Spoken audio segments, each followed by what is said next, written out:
Hello everyone and welcome to You'll Probably Agree. Here's my top 10 movies of the year. Now before I get started, I just want to say if you don't agree with me, please let me know respectfully instead of calling me an idiot and telling me I should die or that I'm a basement dweller or whatever else you have in your back pocket. Having said that, let's get started. Number 10, Dune Part 2. It's breathtaking. When you see sand here, imagine water. If you dive in, you can't reach the bottom. Denis Villeneuve makes the unadaptable adaptable. In the second film, Denis wraps up a story of trust and faith into a concise narrative that, to my knowledge, I haven't read the book, is a faithful tale about the consequences of following a messiah. Unlike the David Lynch film that's a celebration of Paul Atreides, the Denis Villeneuve film depicts the beginning of Paul's downfall. Paul is a Mary Sue. He's more intelligent than anyone and can practically do anything except be a leader who can bring peace and prosperity. Paul is about to bring war to everyone, in a fitting conclusion and massive achievement. Dune Part 2 is a visual feast for the eyes and an auditory orgasm. Yet, it's not just style over substance, it's the style that helps bring the substance to life.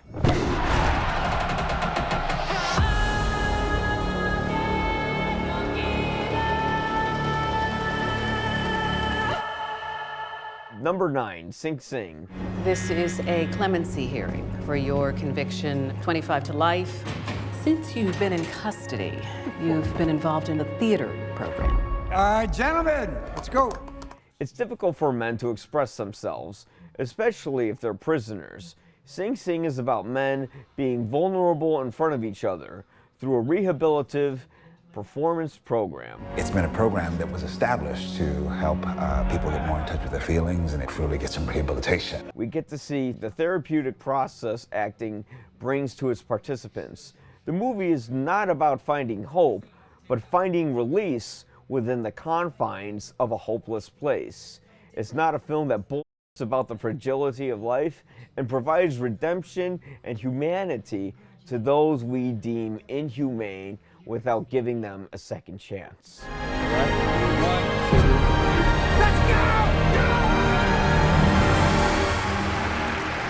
Number 8, His Three Daughters. The perfect mix of depressing and uplifting.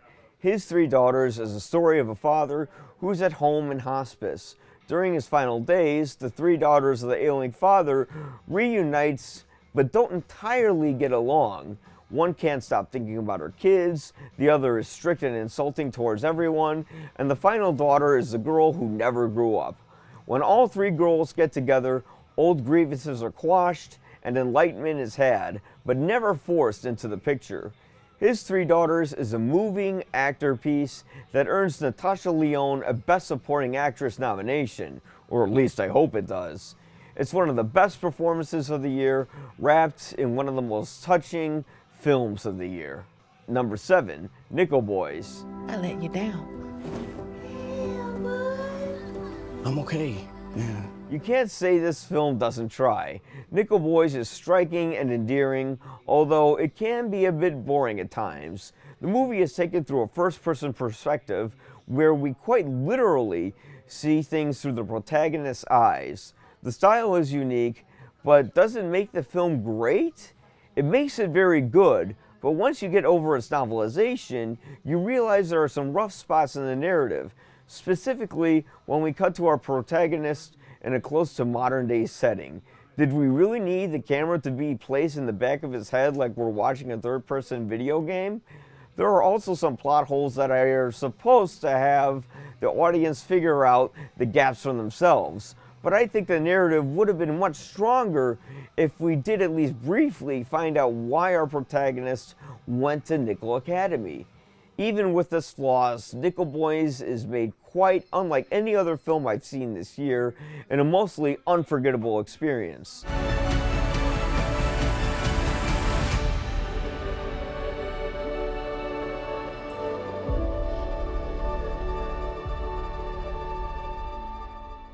Number 6, The Wild Robot.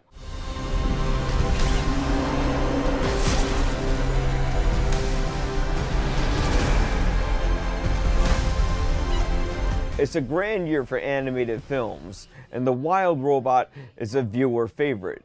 It's a film of nature versus the evil corporations that want to burn everything down. Although made for kids, the movie is pretty heavy. It starts with Brightbill's parents dying because a washed-up package of a robot crushes their nests when it lands on shore.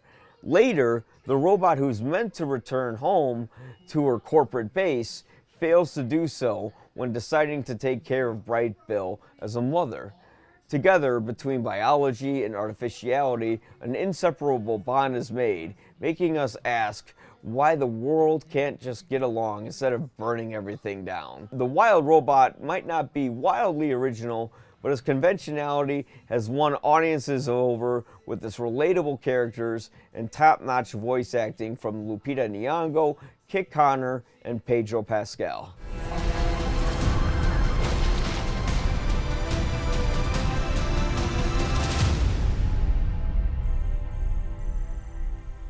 Number 5, A Different Man. Look at this guy. Look at this piece of man candy. Can I believe my eyes? Edward, who don't remember me? Oswald. Hi. How often do you see a movie like this? Most films that deal with physical deformities are often empathy fests, where our hearts go out to those who are treated differently from us because they look opposite from other people. Not this film. This movie dares to ask, what if someone who was born with deformities could be petty or cruel, while someone else with them can be accomplished or kind?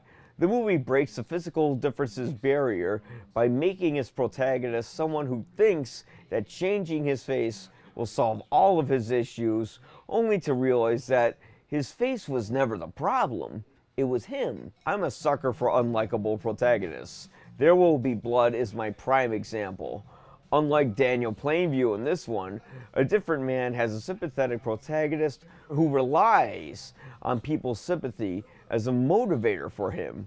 When he sees someone who looks just like him and has everything he didn't have before his miracle facial surgery, we understand what beauty on the inside means. Let's just all start being honest with ourselves, old friend.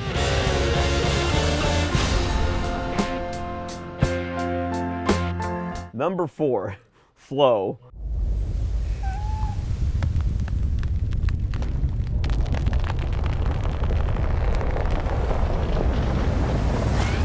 While The Wild Robot is favorable to win the Best Animated Feature Oscar, Flow came from behind to knock the robot off of her pedestal.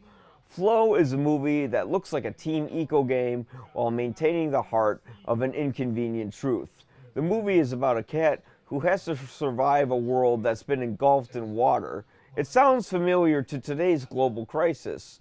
During the Great Flood, the cat must work with other animals who are forced to break free from their tribalistic circles in order to survive. It's so much more than an animated film. The movie paints a portrait of how we are to survive if and when global warming takes its course. The film is melancholic and fascinating and doesn't use a single word of dialogue to move its story across. It's a masterclass in storytelling that I wish Wall-E stuck with until it turns into yet another Disney movie by its second act.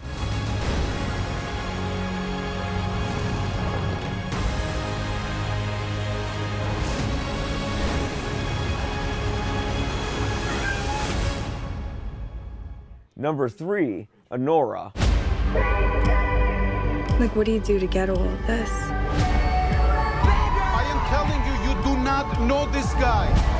Director Sean Baker has a talent for looking at the outcasts of society honestly without judgment. Whether it be the deadbeat moms or sex workers, he has a heart for his subjects. Anora is about Annie, a stripper and sex worker. When meeting a client who looks like he's in his teens, Annie has sex with him, then marries him because his father is a rich oligarch. When news of their Vegas marriage reaches the family, things spiral out of control. Sean Baker doesn't give us much of a reason to feel sorry for Annie outside of being from an underdog's financial background. Yet, there's something to her that makes us empathize with Annie. Throughout the film's guerrilla filmmaking cinematography to its pulsating tension, Anora is an intentionally unsettling experience that will either make you laugh or cringe all at the appropriate times. What is that? Is that a butterfly? Yeah, it's a butterfly. You're so classy. I know. I got dollar signs like a real hoe. Number 2, The Brutalist. Tell me, why is an accomplished foreign architect shoveling coal here in Philadelphia? Who thought a filmmaker could make a movie about architecture so fascinating? Well, it does help when you insert a little bit of sex. But the sex in the film, like the rest of it, is something that I haven't seen cinematically since Paul Thomas Anderson's period pieces. The Brutalist is an engrossing dive into the immigrants who built our country, from Laszlo Toth's introduction to the U.S. to his rise from the bottom to, well, a better bottom. Laszlo's experience is one reflective of today, taken through the aesthetics of, dare I say, The Godfather Part 2 and Once Upon a Time in America. The Brutalist is surprisingly sexual and deeply resonant with how we treat our immigrants. It's the type of film that the Academy loves, and with good reason. It may be 3.5 hours, but who cares if it is when we watch so many shows that are hundreds of hours? I know y'all gonna be streaming, what is it, Squid Game? You're gonna be watching that for hours and hours and hours. It never feels like it's running time. The 15-minute intermission certainly helps if you have to go for a pee, but try not to miss a single second of this gorgeous, beautifully acted and scored feat of filmmaking.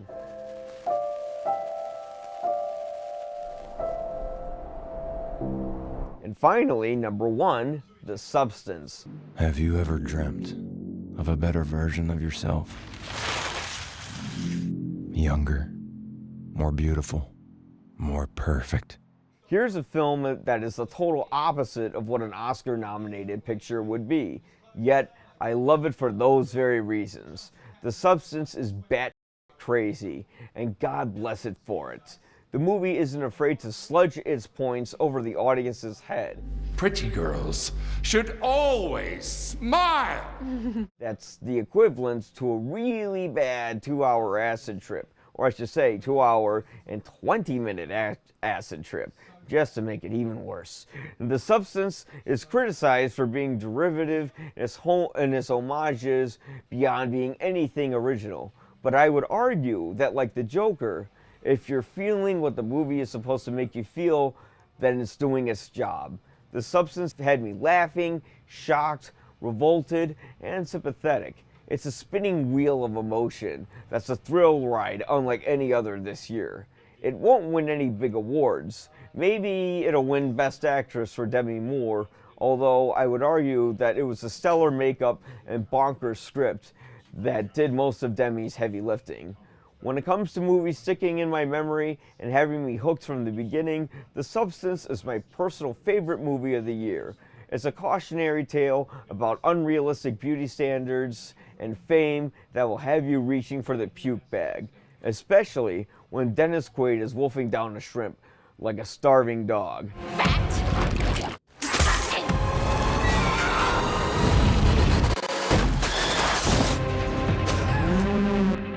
So that's my top 10 of the year. Do you agree with me, or do you still hate me and think I should die? Let me know in the comments below. And of course, subscribe. Thank you so much, and hopefully this year won't be a dumpster fire, but it probably will be. Goodbye.